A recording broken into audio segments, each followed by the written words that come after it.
চকরিয়া আল হুদা মহিলা মাদ্রাসা ও হাফেজখানা শুভ উদ্বোধন।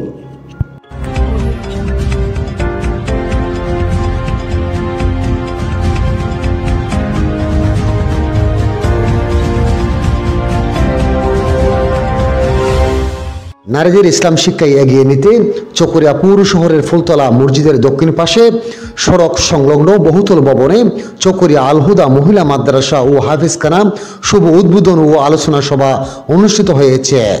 চকরিয়া আল হুদা মহিলা মাদ্রাসা ও হাফেজখানার শুভ উদ্বোধন ও আলোচনা সভা 14 ডিসেম্বর সকাল 11টায় তানজিমে আহলে হক চকরিয়ার সেক্রেটারি মাওলানা আব্দুল মান্নানের সভাপতিত্বে অনুষ্ঠিত সভায় প্রধান অতিথি ছিলেন মাওলানা এনামুল হক, সভাপতি তানজিমে আহলে হক চকরিয়া।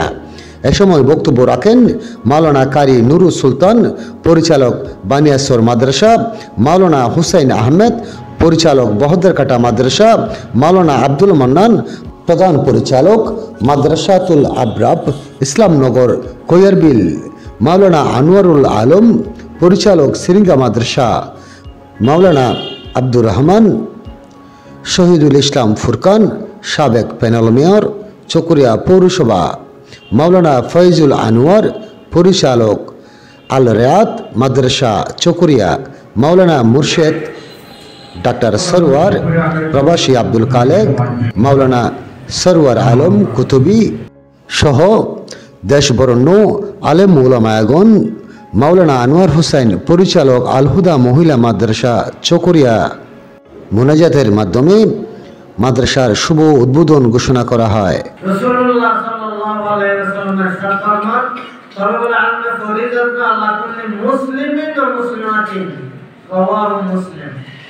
মুসলিম শরীয়তে বর্ণিত ধর্মীয় প্রয়োজনীয় জ্ঞান আহরণ করা জাতির নর এবং নারী উভয়ের জন্য ফরজ, অপরিহার্য, করণীয় বিষয়। করতে পারলাম না করতে পারলাম না এরকম ব্যাপার নয়। জাতির একটা অংশ নর আর একটা অংশ নারী। সংসার পরিবারের অর্ধ মেয়ে আর অর্ধ পুরুষ। সেই জন্য এখানে বৈষম্য নেই। যতটুকু দরকার পুরুষের জন্য প্রয়োজনীয় আলো, ততটুকু দরকার মেয়েদের জন্য প্রয়োজনীয় জ্ঞান। সেই জন্য এখানে ভাগ করা এদের জন্য দরকারি, এদের জন্য উপকারী এরকম না। যে জিনিসটা দরকারি এই জিনিসটা তেমন উপকারী। চিকিৎসা দরকার আছে মানুষকে বাঁচানোর জন্য, স্বাস্থ্যের জন্য, এটা উপকারী না। উপকারী আছে দরকারি দিবাও হয়। সেজন্য আমি বলবো ইসলামের দৃষ্টিতে নারী পুরুষ উভয়ের জন্য প্রয়োজনীয় আলম শিক্ষা গ্রহণ করা, প্রচার প্রসার করা ফরজে আইন, অপরিহার্য, করণীয় বিষয়। সেই জন্য আমরা আমাদের মেয়েদের বোনদের এই শিক্ষা গ্রহণ করার দায়িত্ব, শিক্ষা দেওয়ার দায়িত্ব অভিভাবক যারা মুরব্বী সবার উপর সমানভাবে। সেজন্য আমাদের বহুদিনের আশা আকাঙ্ক্ষা রাসূল করিম সাল্লাল্লাহু আলাইহি ওয়াসাল্লাম ইরশাদ ফরমান, আদ-দুনিয়াতুল্লাহ মাতা'আন, সমগ্র পৃথিবীতে হলো উপকার হওয়ার, উপকৃত হওয়ার মাধ্যম। সব কিছু তো মানুষ উপকার গ্রহণ করবে, কিন্তু সবচাইতে বেশি উপকার গ্রহণ করার মাধ্যম হলো একজন দিনদার, পরহেজগার সৎ নারী। তো সব কিভাবে হবে? যদি ইসলামের এই শিক্ষা গ্রহণ করা হয়। সেই জন্য এই শিক্ষার ব্যাপারে অনেক আলোচনা, পর্যালোচনা আমরা শুনলাম। আমরা মহান রব্বুল আলামিনের কাছে প্রার্থনা করব, এটা আমার স্নেহের মাওলানা আনোয়ার সাহেব যে একটা প্রয়াস নিয়েছে মহিলাদের শিক্ষা দীক্ষার ব্যাপারে, এখানে আমরা দোয়া, দান, সহযোগিতা, মহাব্বত, আশা দেওয়ার মাধ্যমে তাকে সহযোগিতা করা।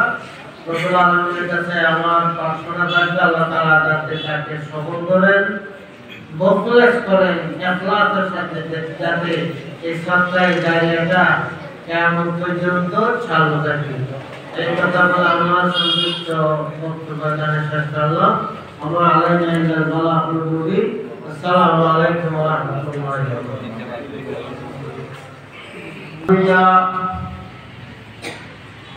আবুদা মহিলা মাদ্রাসার উদ্বোধন অনুষ্ঠানে উপস্থিত সদরিয়া তুলরিয়া হাজার সদরিয়ার সম্মানিত সভাপতি হযরতুল্লাহ আল্লাহ হাবিবকে নাম অলঙ্কার মাদ্রাসুল আলী বিভিন্ন মাদ্রাসার পরিচালক বৃন্দ ওলামায়ে কিরাম বরাবর ইসলাম, আপনারা সবাই জানেন এবং জ্ঞান দুইভাবে বিভক্ত। একটা হলো ইলমুদ দ্বীন আর একটা হলো ইলমুদ দুনিয়া। ইলমুদ দুনিয়া এটা সীমাবদ্ধ। ওনার চাকরি শেষ হয়ে গেলে পেনশন হয়ে মৌখিক কিছু টাকা পেতে থাকে, আর কিছু চাকরি করতে পেনশনের টাকা দেওয়া হয় না। এটা একটা অন্যান্য লোকরা যেমন ব্যবসা বাণিজ্য করে, আমরা চিত্রগুলো দুনিয়ার জ্ঞান অর্জন করে একটা আমাদের জীবনকে পরিচালনা করার একটা ব্যবস্থা, এটা সব বন্ধ হয়ে যায় মৃত্যুর আগে, মৃত্যুর সাথে সাথে সব বন্ধ হয়ে যায়। আরেকটা আছে ইলমুদ দ্বীন, যেটাকে নিয়ে আল্লাহ পাক সুবহানাহু ওয়া তাআলা হযরত মুহাম্মদ রাসূলুল্লাহ সাল্লাল্লাহু আলাইহি সাল্লামকে দুনিয়াতে প্রেরণ করেছেন। এটাকে বলে ইলমুদ দ্বীন। কোরআনের ইলম, হাদিস শরীফের ইলম। আপনারা শুনছেন বুখারী শরীফ, মুসলিম শরীফ, আবু দাউদ শরীফ, তিরমিজি শরীফ, এগুলো এটা হাদিস শরীফের ইলম। আরেকটা হচ্ছে কোরআনের ইলম। এই ইলম আল্লাহ পাক সুবহানাহু ওয়া তাআলা হযরত মুহাম্মদ রাসূলুল্লাহ সাল্লাল্লাহু আলাইহি ওয়াসাল্লামের মারফত দুনিয়ায় পাঠিয়েছেন। যারা এই ইলমুদ দ্বীন নিয়ে শিক্ষিত হবে, চাহে পুরুষ হোক চাহে মহিলা হোক, এটা দুনিয়ার মধ্যে বিনিয়োগ করবে। অপর লোকেরও যারা মুসলমান আছে কাফের আছে তাদেরকেও সেবা করবে। কিন্তু আর মৃত্যুর ফলে কিয়ামত পর্যন্ত এটার লাভ, এটার সওয়াব কিয়ামত পর্যন্ত কবরে যেতে থাকবে। দুনিয়ার মধ্যে যত সেবা ওলামায়ে কেরাম করে যাচ্ছে, কিন্তু আমরা বলি ওলামারা কি সেবা করতেছে? আপনারা জানেন বর্তমানে 200 কোটি মুসলমান পৃথিবীতে আছে, তাদের সব বিবেচনা ওলামায়ে কেরাম করে। এটা সেবা না? আমরা কি বুঝেন? এটা একটা বড় সেবা। বৈধভাবে ছেলে মেয়ে জন্ম লাভ করা, বৈধভাবে ছেলে মেয়ে জন্ম লাভ করে এগুলা মাদ্রাসা পড়ে আলেম হবে, বুজুর্গ হবে, বোধ করবে, বুজুর্গ হবে, আব্দাল হবে, দুনিয়ার এরকম যদি পড়ে এটা ডাক্তার হবে, ডক্টর হবে, ব্যারিস্টার হবে, যার সন্তানের হবে। ওলামায়ে কেরামের সেবা বড় সেবা। এটা কোরআন কারীম আল্লাহর নাযিলকৃত কিতাব। আপনারা জানেন মানুষের জন্য রচিত কিতাব না। এই কিতাবের যত রকমের সেবা হতে পারে সব ওলামায়ে কেরামের অবদান, ঠিক নাকি না? হাদিস শরীফ, বুখারী শরীফ, মুসলিম শরীফ, তিরমিজি শরীফ, যত হাদিসের কিতাব আছে সেগুলোর সেবা ওলামায়ে কেরাম করতেছে। দুনিয়ার ঘরের মধ্যে সবচেয়ে বড় ঘর, দামি ঘর, উন্নতমানের ঘর হলো মসজিদ। রাসূল পাক সাল্লাল্লাহু আলাইহি ওয়াসাল্লাম বয়ান ফরমাতেন, আহাব্বুল বিলাদি ইলাল্লাহি মাসাজিদুহা ওয়া আবগাদুল বিলাদি ইলাল্লাহি আসওয়াকুহা। শাররুল আমাকিনি আসওয়াকুহা খায়রুল আমাকিনি মাসাজিদুহা। আল্লাহর ঘরের উপর কোনো ঘর নাই, দামি ঘর নাই। ঢাকার জায়গা দামি হতে পারে, চট্টগ্রামের জায়গা দামি হতে পারে, আমাদের চকরিয়া সিলিন্ডার জায়গা দামি হতে পারে, কিন্তু আল্লাহর ঘর টিনের চামনি টিনের করা, সনের চামনি সনের করা, এগুলো আল্লাহর কাছে অনেক মূল্যবান ঘর। এই ধরনের সভা ওলামায়ে কেরাম যারা আলিমুদ্দিন যারা শিক্ষায় শিক্ষিত হচ্ছেন তারাই সভা করবে। সুতরাং মসজিদ মাদ্রাসা আল্লাহর ঘর রসুলের ঘর এখানে কোরআন হাদিস সেবা করতে ওলামায়ে কেরাম। সুতরাং এই ইলমুদ্দিন এটা অনেক দামি বস্তু, দামি জিনিস। সুতরাং এই ইলমুদ্দিন এগুলো শিখা আমরা যে দুনিয়াতে আগে সব দুনিয়া থেকে চলে গেছে, আমরা চলে যাব, আমাদের ঘরের যারা আসবে তারাও চলে যাবে। খবর থেকে সব আমরা বিশ্বাস করছি, খবরের হিসাব নিকাশ হবে, গুজরাতে মন্দির যেতে হবে, আসর মাসর হবে, আমাদের দুজনে যেতে হবে, ব্যস্ত যেতে হবে, বিচার বিভাগ কায়েম হবে, সব আমরা বিশ্বাস করেছি। সুতরাং আমাদের যেতে হবে, আমাদেরকে দুনিয়ার থেকে আখিরাতের পুঁজি আমাদেরকে নিয়ে যেতে হবে। এগুলো যদি আমাদের যদি জানতে হয় তাহলে কোরআন হাদিসের এলম শিখতে হবে। পুরুষের জন্য যেমন কোরআন হাদিসের এলম শিখার খবর, মহিলাদের জন্য বলে সেই জন্য আপনারা জানেন। কিন্তু আমাদের দেশে হাই স্কুল, মহিলা হাই স্কুল হয়েছে, মহিলা কলেজ হয়েছে। এটা হচ্ছে আমাদের অবদান, আমাদের চিন্তাধারা। কিন্তু কোরআন হাদিস বুখারী তিরমিজি শরীফ এবং পরিপূর্ণ একটা আলেম হতে পারে এখন কেউ চিন্তা ভাবনা করে নাই কোনোদিন। সুতরাং হযরত মাওলানা আনোয়ার সাহেব একটা পরিপূর্ণ আলেমা, যার দ্বারা দিন প্রচার হবে। যে একটা মহিলা মায়ের কথা হুজুর বলতে সিনেমার মধ্যে একটা তৈরি হওয়ার জন্য সাধারণ অল্প সংখ্যক পড়ালেখা করে হবে না। একটা দরবারে আলোচনা একটা মাদ্রাসা হওয়ার দরকার, যেখানে পরিপূর্ণ কোরআন হাদিসের এলম হাসিল করে একটা মহিলাকে গড়ে তোলার জন্য দরকার। সেই চিন্তাধারা তিনি যে করেছে এটা আমরা অনেক শুকরিয়া করি। সুতরাং আমাদের দরকার আমরা সবাই প্রথমে আমাদের মেয়েদেরকে দেব, নাদির দেব, যেন মহিলাকে আপনারা চান্দার মধ্যে এটা আপনারা দিতে হবে। তারপরে দোয়া করতে হবে, তারপর টাকা পয়সা নিয়ে সহযোগিতা করতে হবে। এখানে একটা দৌড়ায় পর্যন্ত আমাদের চকরিয়া একটা মানুষের বিধি দরকার। সুতরাং আমরা যত ভারী সহযোগিতা করি, দোয়া করি, এটা কায়েম হওয়ার জন্য চেষ্টা করবো। শত বছরের স্বপ্ন চকরিয়ার প্রাণপুরুষ আল্লামা আনোয়ার সাহেবের প্রচেষ্টায় আজকে যে চকরিয়ার প্রাণ কেন্দ্রের একটা মহিলা মাদ্রাসা উপহার দিয়েছে, আমি সর্বপ্রথম আল্লাহর কাছে শুকর আদায় করি, আলহামদুলিল্লাহ। মহিলা মাদ্রাসার কথা আরো আগে 100 বছর আগে ক্লাস ভালো ছিল। 100 বছর আগে যদি একটা সহি আকীদার একটা যদি মহিলা মাদ্রাসা হতো, হাজার হাজার মুশরিক আর বেদাত থেকে মুক্ত হওয়ার ফলে সন্তানরা কিন্তু আমরা নিজের জন্য বেশি বিক্রি করি, দিনের জন্য বিক্রি এক মিনিটও করতে রাজি নেই, সেজন্য আমরা পেট চকরিয়ার প্রাণ কেন্দ্রে যদি এতটা মহিলা কলেজ করতে পারে, উচ্চ বিদ্যালয় হতে পারে, বিভিন্ন এনজিও সংস্থা যদি এখানে যদি প্রতিষ্ঠান করতে পারে, আমরা কোথায় ছিলাম যে আমরা বিদেশি সম্বলের কুরিয়ার সম্বল কিন্তু কমাইছিলাম নাকি? কি জবাব দেবো আল্লাহর কাছে? মহিলা তো 10,000 হওয়ার দরকার নেই, একটা দেশে অশান্তি সৃষ্টি করার জন্য 1 কোটি পুরুষ কত হবে? হাসিনার পতন হয়েছে কলঙ্ক পুরুষের মধ্যে।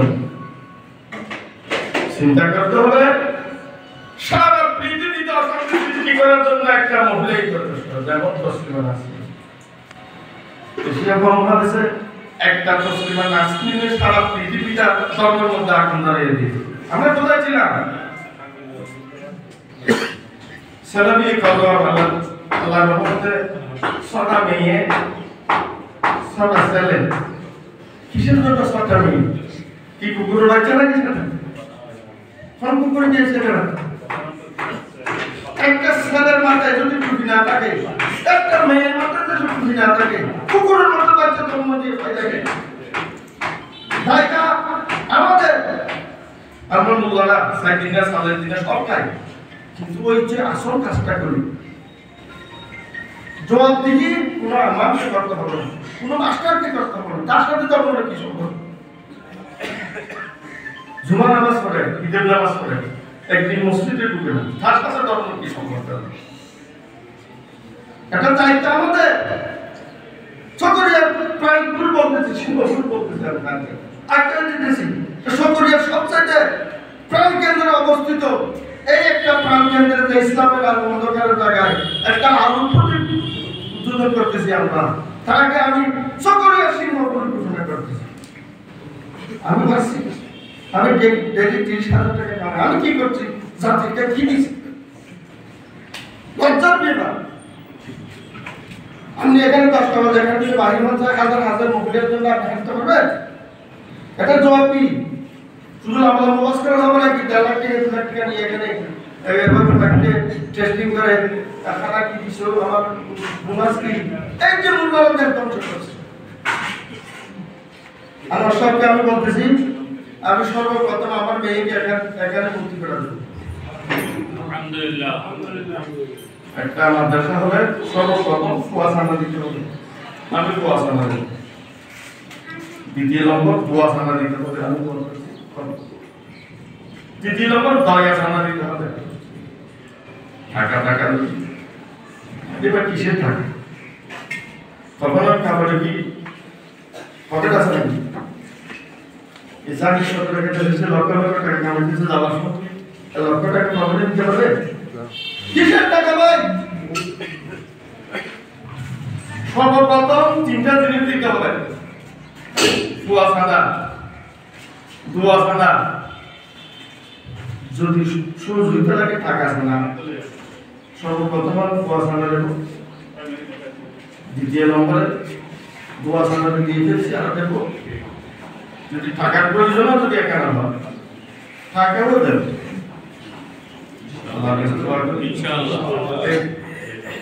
মাথার উপরে যদি এক বালতি যদি পানি ডালে সমস্ত শরীরে করবে না? সকরিয়ার প্রাণ কেন্দ্রে যদি একটা দাওরায়ে হাদিসের মাধ্যমে মাদ্রাসা উপহার দিতে পারি, গোটা কক্সবাজার জ্বালায় দিনের খেদমত করবে, কি বলেন আপনি? ইনশাআল্লাহ। সেজন্য রাসূল মিনাল্লাহ আসসালামু আলাইকুম ওয়া রাহমাতুল্লাহ। যাই হোক, মোনাজাতের মাধ্যমে এখন শেষ হবে ইনশাআল্লাহ। নামাজের পরে আমি আমার সম্মানিত মেহমানদের কাছে আবেদন করব, নামাজের পরে একটু মেহমানদারি গ্রহণ করে যাবেন। আপনাদের জন্য একটু মেহমানদারির ব্যবস্থা করেছি। নামাজের পর ইনশাআল্লাহ আপনারা সবাই একটু দয়া করে এখানে চলে আসবেন। এরপরে যেয়ে দোয়া পরিচালনা করবেন মরনা আলমী তনজিমে আহলে হক বাংলাদেশের সম্মানিত সভাপতি, বালাগুল মুবিন মাদ্রাসার সম্মানিত মহাপরিচালক হযরতুল আল্লামা জনাব মাওলানা মুফতি এনামুল হক সাহেব বারাকাল্লাহু ফিহি। মাশাআল্লাহ, আল্লাহ তাআলার কাছে ওনার মাধ্যমে এই প্রতিষ্ঠানটা সুন্দরভাবে পরিচালনা তৌফিক দান করেন। সাল্লাল্লাহু তাআলা আলা খালিকি মুহাম্মাদিন ওয়া আলিহি ওয়া সাহবিহি আজমাইন। সুবহান রাব্বিকা রাব্বিল ইজ্জাতি আম্মা ইয়াসিফুন ওয়া সালামুন আলাল মুরসালিন ওয়ালহামদুলিল্লাহি রাব্বিল আলামিন।